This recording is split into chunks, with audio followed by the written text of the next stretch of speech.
आज आपण बनवणार आहेत कोथिंबीरच्या वड्या. ठीक आहे, हे कोथिंबीर फ्रेश आणलेली आहे मार्केटमधून आणि ती आता वॉश करून घ्यायची आहे. त्याच्यासाठी आपण आधी 3 मिरच्या घेणार आहेत. तुम्हाला जसं हवं असेल तिखटनुसार किंवा कमी जास्त तसं तुम्ही मिरच्या घेऊ शकता.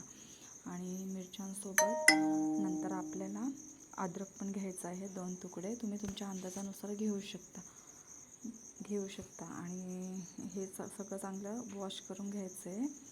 त्याच्यासोबत आपल्याला आता त्याच्यामध्ये लसूणसुद्धा घ्यायचं आहे. लसणाच्या 7-8 किंवा 9-10 पाकळ्या आपल्याला घ्यायच्या आहेत. आता लसूण, मिरची, अद्रक हे आपण घेतलेलं आहे. त्यामध्ये आपण जिरासुद्धा आता टाकायचं आहे.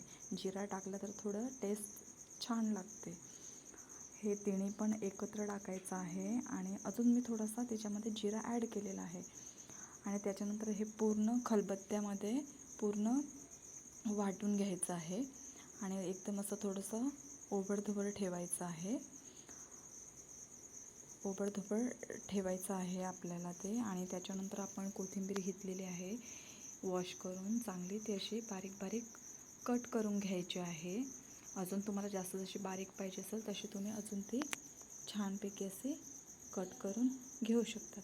ठीक आहे, आपण कोथिंबीर आता कट करून घेतलेली आहे. ही कट करून घेतलेली कोथिंबीर एका बाउलमध्ये काढलेली आहे.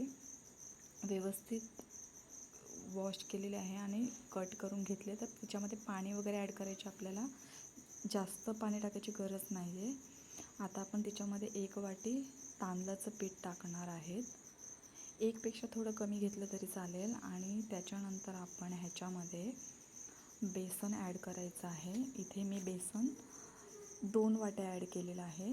तुम्हाला हवं असेल तर तुम्ही ऑप्शनल आहे तांदळाचं पीठ, बेसनाच्या पीठवरच तुम्ही करू शकतात. नंतर आपण हे जिरा, लसूण, अद्रक, मिरची ह्याची पेस्ट त्यामध्ये टाकायची आहे आणि ते सगळं मिक्स करून घ्यायचं आहे. त्याच्यानंतर ह्यामध्ये आपण हळद टाकायची आहे.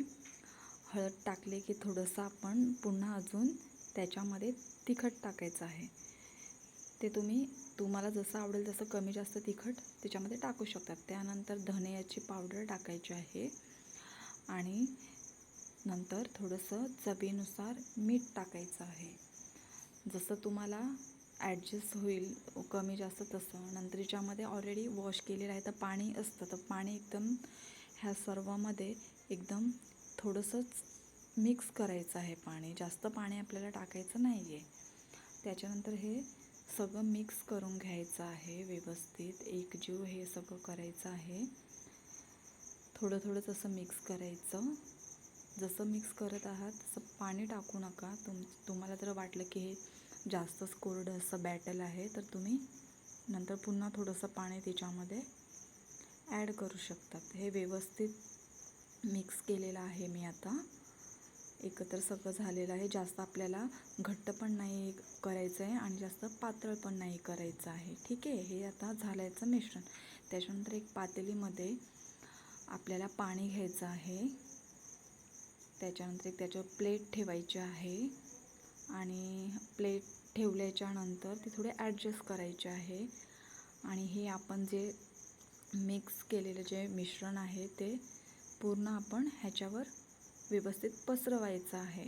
सगळं पसरवून घ्यायचं व्यवस्थित.